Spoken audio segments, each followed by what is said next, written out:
Good morning, pretties. It's Friday. We made it. We made it through another week. Awesome. I am so happy because the sun is finally shining again. It has been raining and cloudy and so not North Texas for about a month now, which is fine because it actually feels like fall. So I'm not complaining about that, but it is so nice to see the sun again, and it's supposed to be a beautiful weekend. And our horse show got canceled this weekend. So I have an open weekend, and I'm excited about that. Don't really have a lot planned right now. We're gonna have my parents over on Sunday for some football, and gonna attempt to make something in the Instant Pot again. I hope it turns out. We're gonna watch some Steelers. I'm hoping it's televised here. It should be. A lot of times we miss the Steelers games in Dallas because, you know, Cowboys take precedence, whatever. But anyway, yeah, I'm excited to see my parents. I haven't seen them since April, or was it May? I can't remember. But they spend 6 months of the year in Pennsylvania and then the rest of the year here. So I get to see them this weekend. I'm excited. So I hope you guys have some fun weekend plans. I'm going to answer some questions that you submitted this week. We had a lot of good discussion yesterday around the social media topic and the self-care topic and what self-care actually looks like. And one of our questions that got submitted today is actually related to that, about social media limits. So I'm going to address that one. I'm going to talk to you about one of the things I get asked most often this time of the year, which is what socks to wear with ankle boots. I'll show you what I wear. I've got lots of visual aids with me here on my kitchen island today.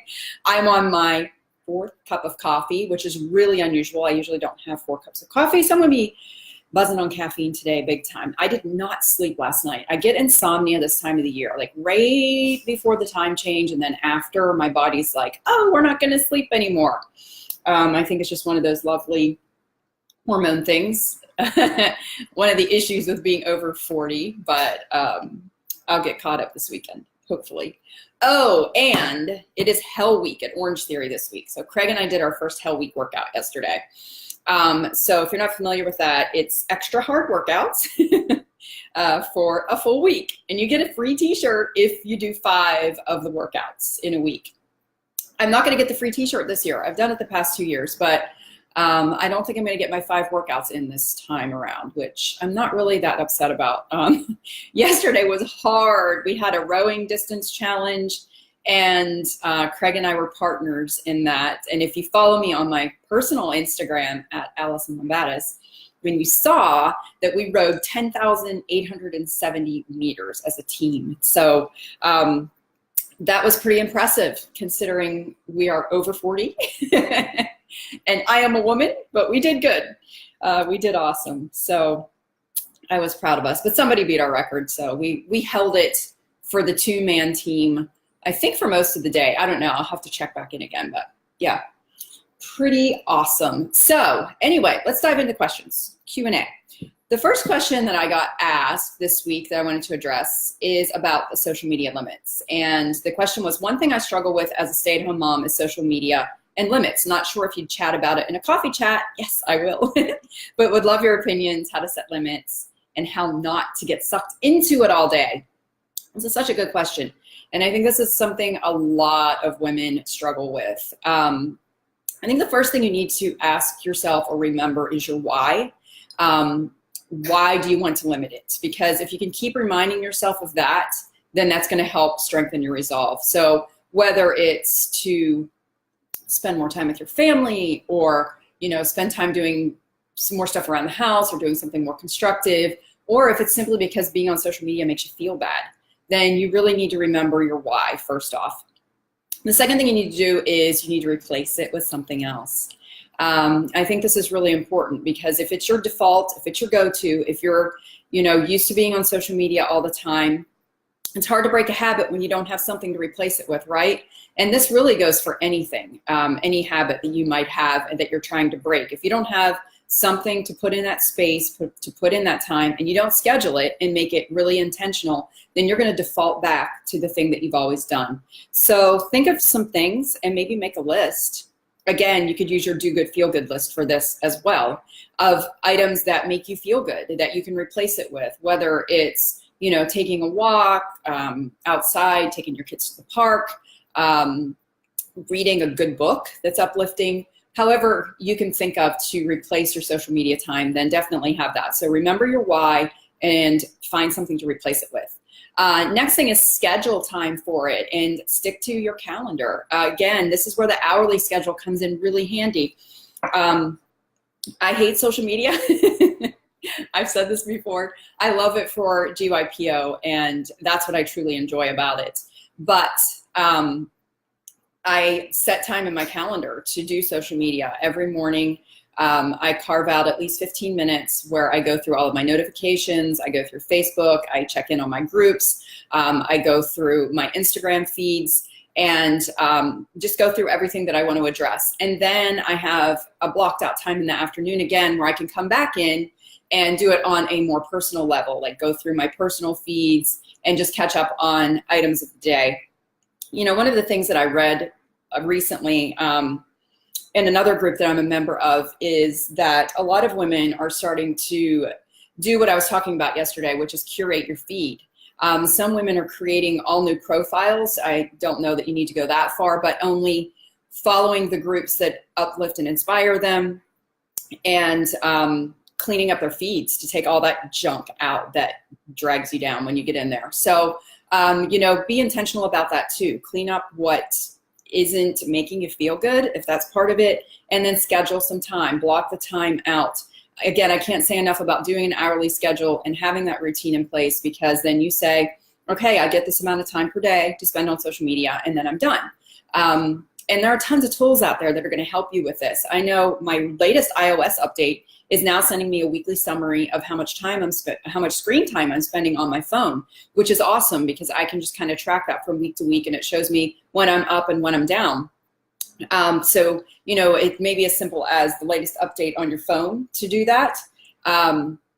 You can also take the apps off your phone.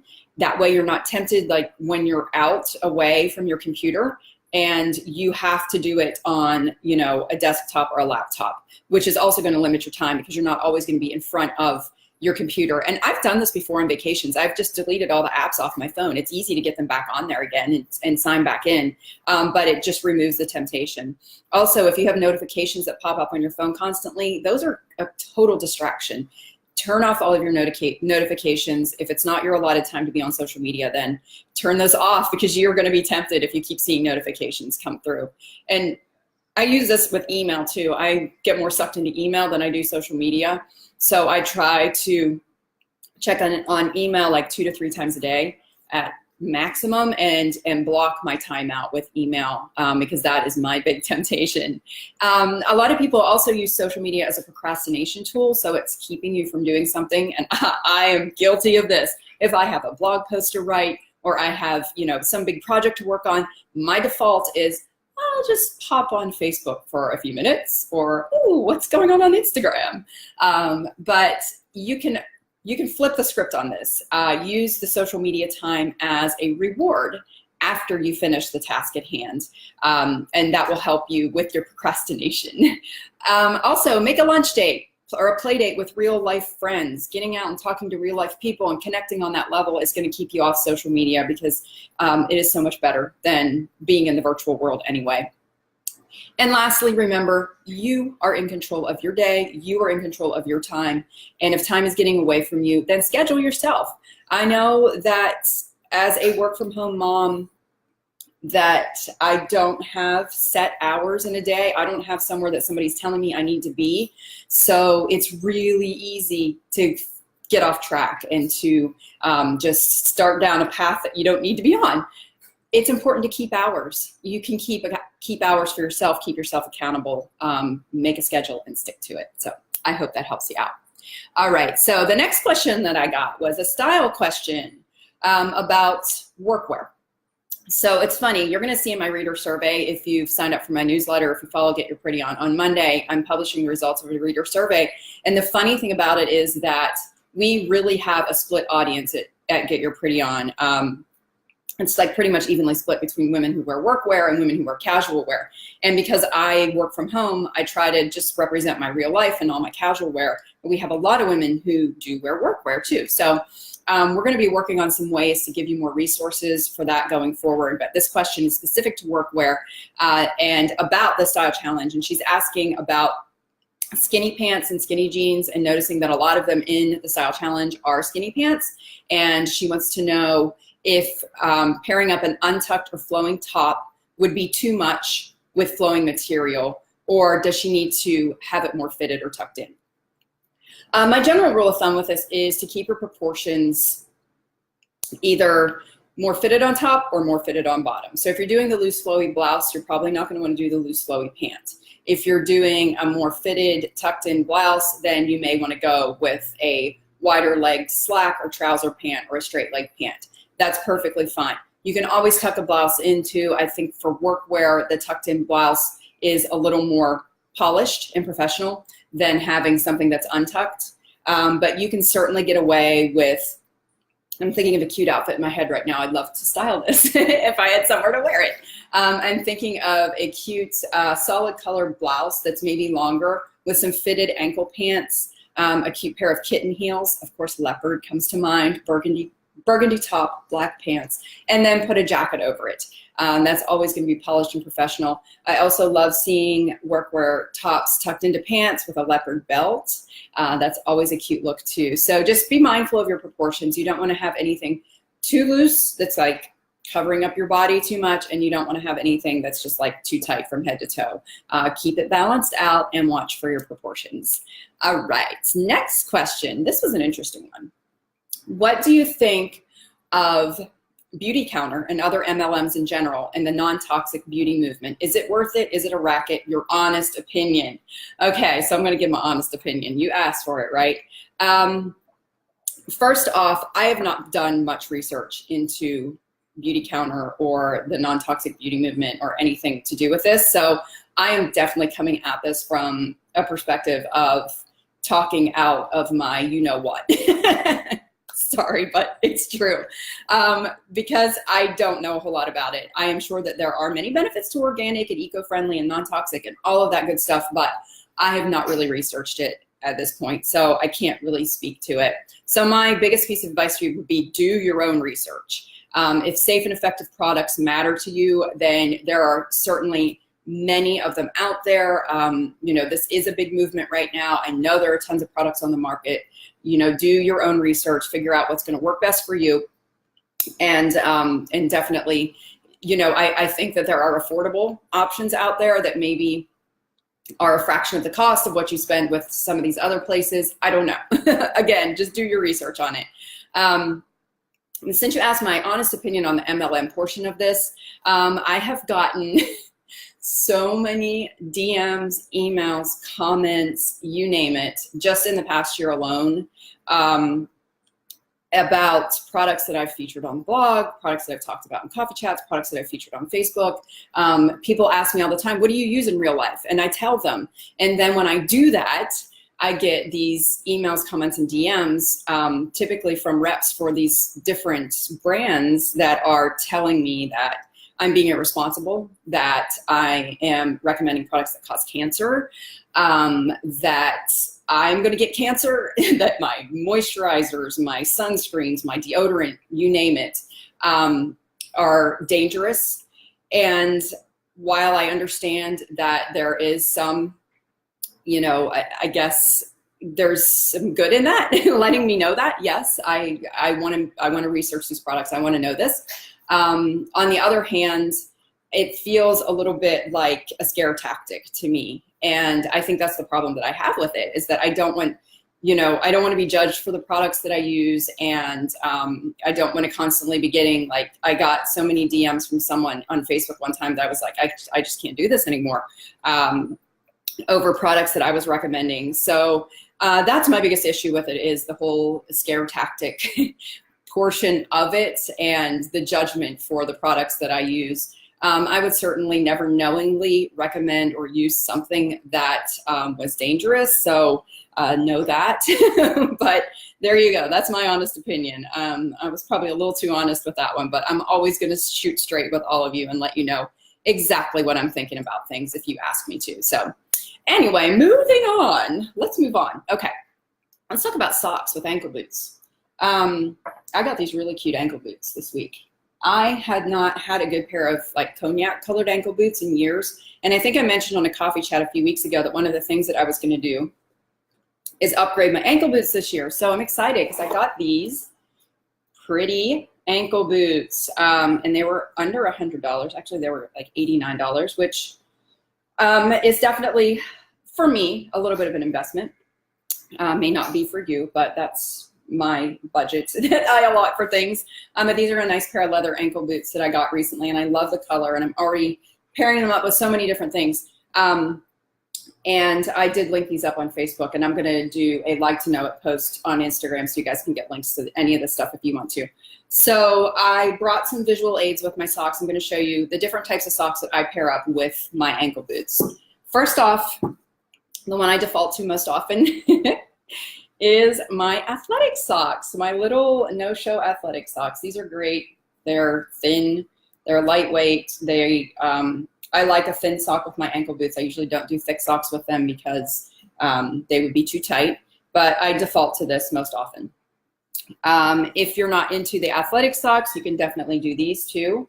I pick up lots of these little pairs of no-show sock liners, and these are great for flats, for booties, for your slip-on sneakers. These are a nice little sock to wear, and I get the cotton kind so they absorb sweat. The problem with these is I think they washer or dryer eats them. I'm not sure which, but I end up with lots of single socks after a few weeks and no doubles. So that's why I usually go with these. Another question I get asked is, can you wear taller socks with ankle boots? Yes, you can. And while I recommend that you usually do a little bit of a cuff with your jean or have your jean land a little bit above the ankle boot, if you do cuff your jeans, it's okay, especially when it's cold out and we don't want bare skin showing, right? To do a printed sock, like this would be super cute, sticking out above your ankle boots with some jeans and a sweater. I have another pair here. I've got my little snowflake socks. These are wool, so they're pretty thick and heavy and warm. But again, you can pair these up, have the little bit sticking out above your booty. I think it's really cute to do that. So you can definitely do the taller socks too and keep your ankles warm that way. All right, moving on. I wanted to talk to you a little bit about bootcut jeans. I pulled the trigger this past week, and I have a sponsor post coming up with Nordstrom. So I was like, okay, what do I want to try from Nordstrom that I can do for this post?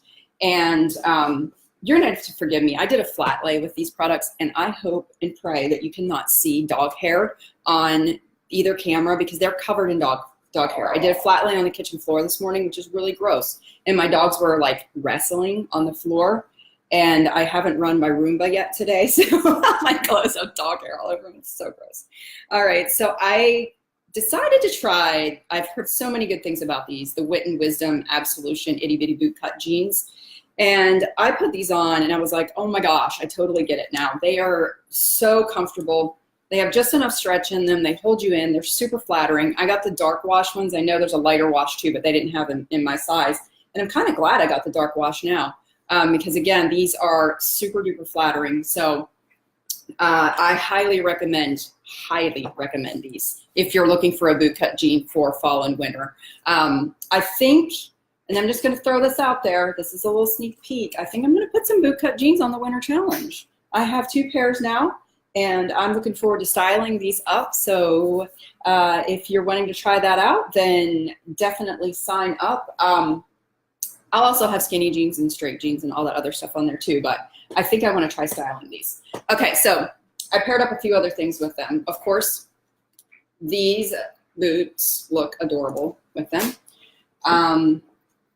This sweater, I really like the sweater. I think it was 39 bucks. And it's super flattering with these jeans because they have a higher waist that comes up, and this sweater just comes to the exact right length for those jeans. And it's got a little bit of a wider sleeve on it, you can see there. So it's got that cute little detail. It's really soft and comfy. The color of this one is Olive Italy, but they have it in 5 different colors, and it's really cute. And the brand is VP. Again, I have this linked up if you guys want to check it out. But the thing that I loved the most that I got is this beautiful scarf. I adore the colors in this scarf. It was under 25 bucks. Pairing it up with the sweater, you can see the visual there, with the boots, with the jeans, and that's going to make a really cute fall outfit. So I can't wait to pair this. This goes with like everything that I've bought this fall so far. I love the colors in it. And it's really pretty on the backside too. It's like totally different on the backside with blue and red and white. So I'm gonna get a lot of use out of this, I have a feeling. Plus it's super lightweight, which I love. We can't wear heavy scarves in Texas unless it's really cold out. All right, so that is all I've got for you today. I will be back next week, and we're going to dive into relationships again. I have a coffee chat planned on that. If you have any questions, comments, concerns, let me know. But I'm looking forward to it. I hope you guys have an awesome weekend, and I will see you back here on Monday. Bye.